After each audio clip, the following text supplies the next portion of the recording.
Bonjour tout le monde. Alors aujourd'hui, je suis tout seul. Je continue ce que mon frère a quasiment terminé, c'est-à-dire mettre les scotch par vapeur entre les laits de par vapeur là. Donc il a quasiment tout fait comme vous avez vu sur la précédente vidéo. Donc moi je vais finir cette partie-là et après je vais m'attaquer donc aux scotch qui sont en périphérie. Voilà. Et dès que ça se sera fait, je commencerai à mettre les tasseaux donc verticaux pour qui serviront donc à plaquer donc le placo en BA13. Voilà. Mais je continuerai pas par contre, comme vous pouvez voir les LED par vapeur qui manquent, puisque comme vous avez dû le voir vidéo précédente, tout seul c'est une galère et ça prend beaucoup trop de temps. Il faut le mettre à deux, donc on fera ça plus tard quand mon frère sera là. Voilà. Allez, je commence.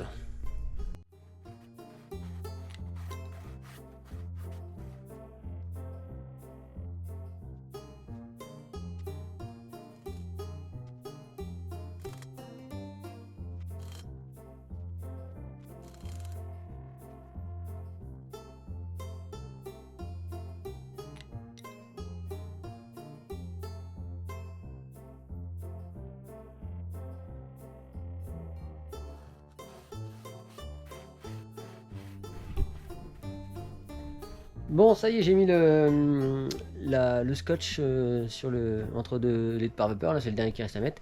Et maintenant, je vais faire donc. Je vais scotcher le par vapeur sur la périphérie en fait. Hop, tout le long là. Faire tout ça là. Voilà. Donc, toujours pareil avec du scotch. Et pour avoir juste en référence la hauteur du plafond, puisque ici, le partie nord, on est vachement en bas à cause du PLU. On est à 2,40 pile. Donc, ce que j'ai fait, c'est que j'ai mis mon laser juste ici. Voilà. Donc ça c'est à 2,40. À 2,42, 2,43 pour un petit marche quand même. Comme ça me donne un repère pour savoir s'il faut que comment j'ajuste un peu le par-vapeur, si je me mets dessus ou pas. Voilà. Et comme ça je vais mettre... et c'est surtout ce que je vais mettre le scotch par-vapeur. Je vais l'aligner avec le trait, comme ça fera un repère. Voilà, je pense que je vais faire comme ça. Allez, c'est parti. Cette fois-ci par contre je change de scotch par vapeur. Je récupère le scotch donc Tescon, puisque celui-là il est adapté sur l'OSB.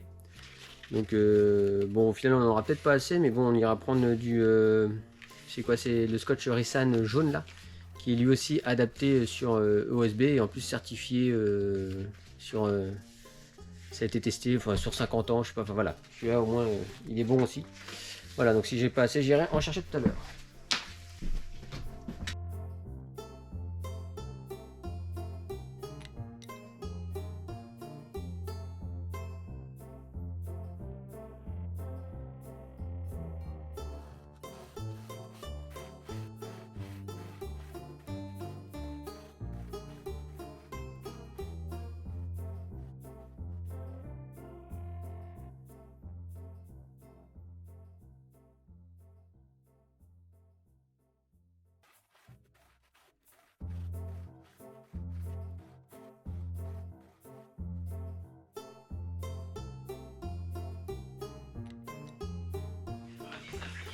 Aujourd'hui, on continue donc le par vapeur en toiture. On va essayer même de le finir ce matin là. Ouais, on n'en pourra pas. Et en attendant, on met du double face pour nous aider à scotcher et accrocher le par vapeur là.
Alors, je vais vous montrer donc on va dire la puissance de colle du scotch là.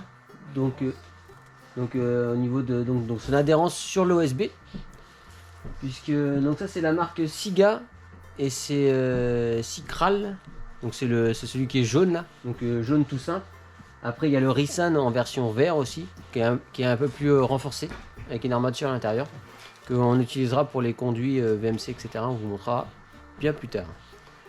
Donc ce scotch là, donc on l'a mis en périphérie des murs parce que j'avais plus de scotch Vanna là. Et donc hop, je vais vous montrer ce que ça donne. Hop, je vous rapproche. Hop. Si. Je vais vous montrer. Alors, c'est parti. Voilà. Donc on arrive à l'enlever parce que j'ai un support, hein, mais vous voyez, ça a même arraché du bois là. Regardez, ça a arraché des petits morceaux de bois là. Donc c'est pour vous dire à quel point il scotch. Bon, forcément après une deuxième fois ça va, forcément, mais voilà. Hop. Et sinon bah voilà, c'est un peu plus simple. Bon, un peu plus simple. C'est voilà, il est quand même super adhérent.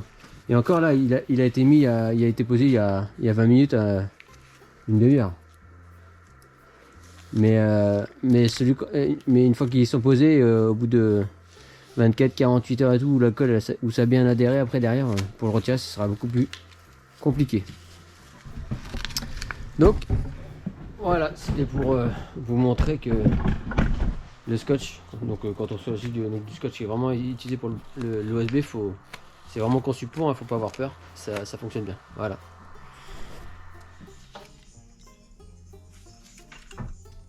Allez, on continue aujourd'hui avec le conduit de cheminée. Donc on va tout préparer pour pouvoir le fixer donc dans l'ossature bois. Donc nous on a choisi du Pujula. Donc Pujula Terminox TI. Alors TI pourquoi? Parce que c'est en fait, ça signifie en fait que il y a l'isolation à l'intérieur de souvenir. Et donc c'est 150 à l'intérieur et de souvenir c'est 225 extérieur. 250. Donne-moi le mettre.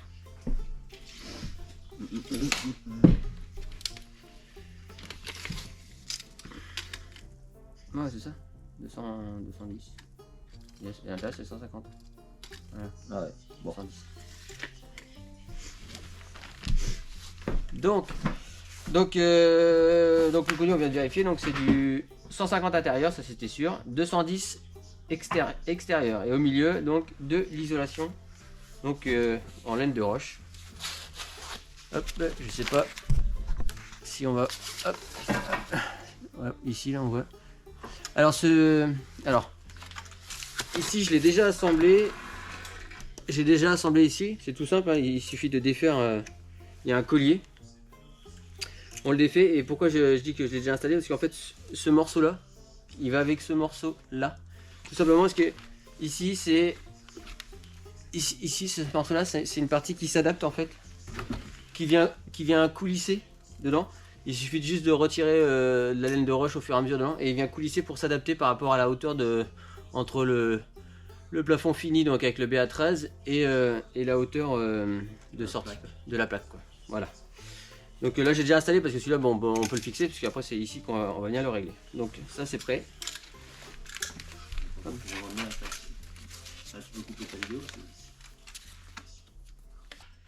Donc toujours dans la partie intérieure donc du plafond, donc de la toiture, on a donc les fameux tuyaux. On a ensuite hop cette plaque. Donc cette plaque là elle ira pour fixer le conduit à la bonne distance. Et surtout ensuite avec cette plaque là on vient fixer dans quoi?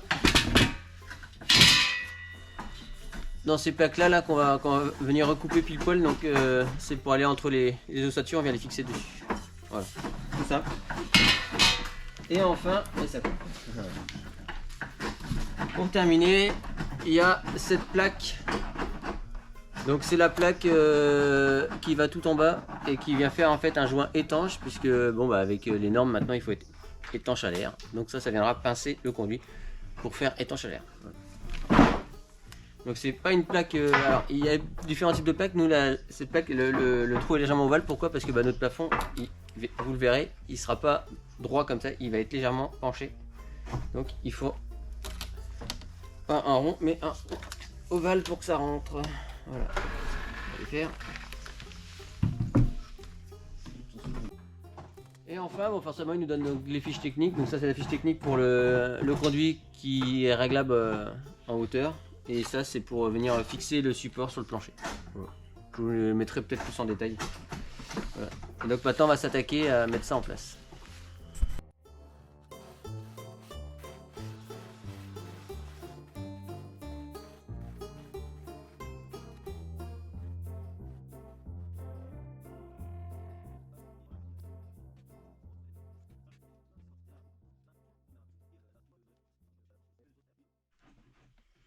Bon voilà, j'ai serré, donc voilà ce que ça donne, c'est tout simple, hein. Il suffit de mettre la plaque là, et en fait il suffit de serrer et ça tient. Donc là je l'ai pas serré à fond parce qu'il va falloir d'abord qu'on règle, et ensuite on va mettre, donc fixer les barres dessus là, voilà, on va faire ça, on va mettre ça dans le saturbois. Oui, tu diras, on a déjà reçu des béquilles quand on faisait viande, ça faisait mal quand même. Bon allez, là on va faire un premier essai pour voir où est-ce qu'on centre l'ensemble. Allez. Attends, je monte en même temps.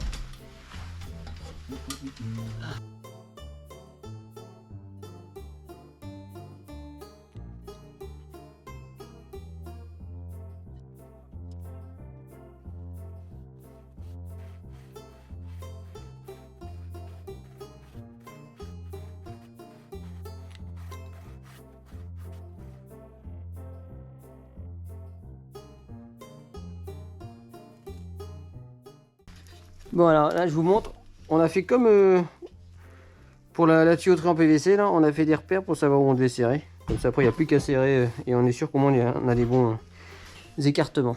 Allez, je continue.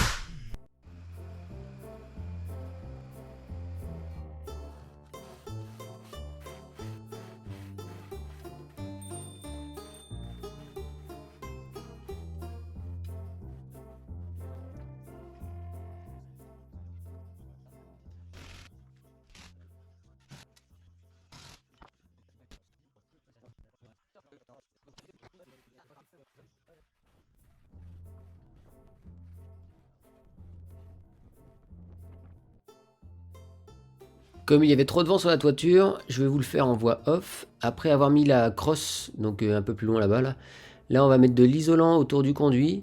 Puis on va venir mettre le solin par-dessus. Et enfin on viendra donc coller le solin avec de la primaire et des bandes périmétriques.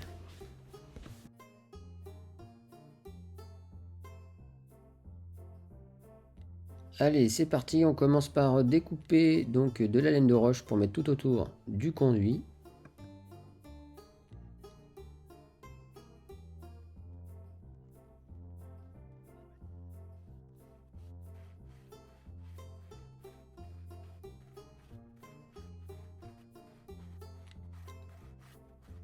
Maintenant, on vient fixer donc le conduit extérieur sur la partie qui traverse le plafond.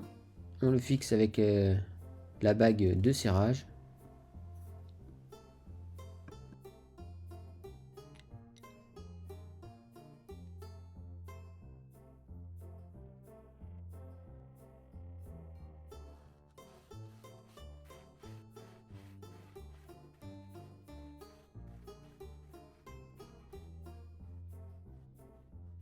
Mon frère est en train de nettoyer donc le solin avec de l'alcool pour qu'il y ait une bonne accroche donc du mastic qui jouera le rôle d'étanchéité à l'eau.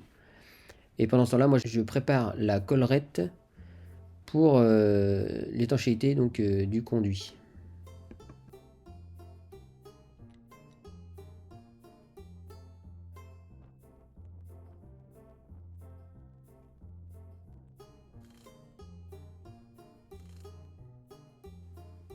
Donc là, je suis en train de positionner donc le joint Donc à faire attention de ne pas l'abîmer ce joint-là, puisqu'il est hyper important pour l'étanchéité à l'eau quand la pluie va ruisseler le long du conduit. Et comme vous pouvez voir, mon frère est en train de mettre donc, le joint, donc il va faire 2 cordons de joint pour vraiment assurer l'étanchéité à l'eau.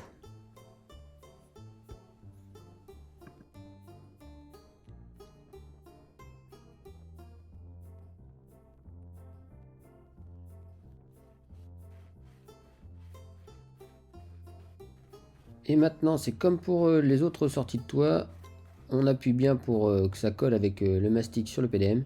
Et ensuite, on vient mettre donc de la primaire donc sur le solin et sur la bâche PDM pour pouvoir ensuite coller les bandes périmétriques qui assureront également une étanchéité à l'eau.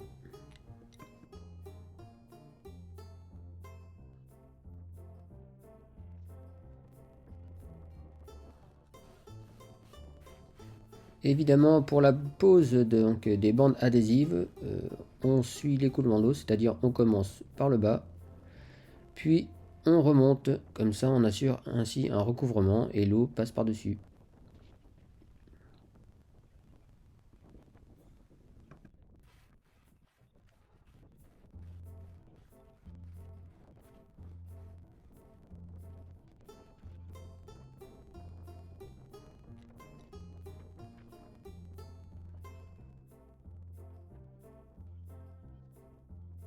Bon, nous pour s'assurer encore plus d'avoir une bonne étanchéité à l'eau, hein, c'est pas marqué dans la doc fabricant. Nous on aime bien venir en plus mettre donc un joint donc de mastic pour encore s'assurer encore plus de l'étanchéité. Mais ce n'est pas nécessaire, hein, c'est pas. Nous on préfère le mettre. Voilà. Vous faites comme vous voulez.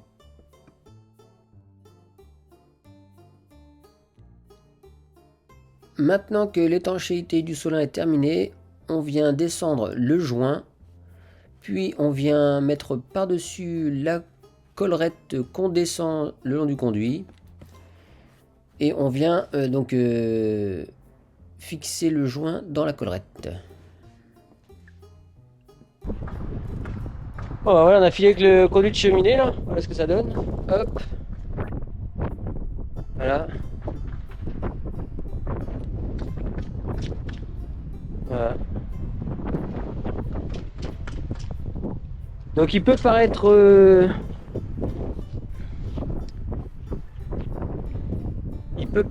haut le conduit de cheminée, mais en fait par rapport à l'acrotère, il faut qu'il soit de souvenir 1 mètre au-dessus de l'acrotère le plus haut.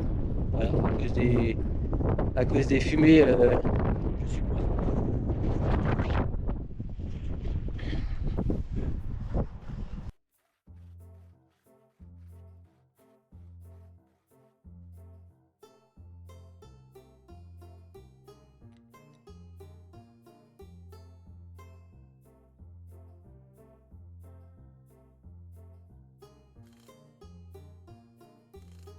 Allez voilà, on a terminé, donc on a fait un joint mastic là, tout autour en même temps, par-dessus le joint. Pourquoi tout ça? Parce que moi dans ma reconversion, ce que je vois c'est qu'il y a beaucoup de fuites qui apparaissent au niveau des toits et au niveau surtout des conduits de cheminée. Et ça apparaît principalement au niveau du solin si l'étanchéité est mal faite, ou des fois au niveau de la collerette, parce que des fois la collerette elle est écrasée, elle est mal mise.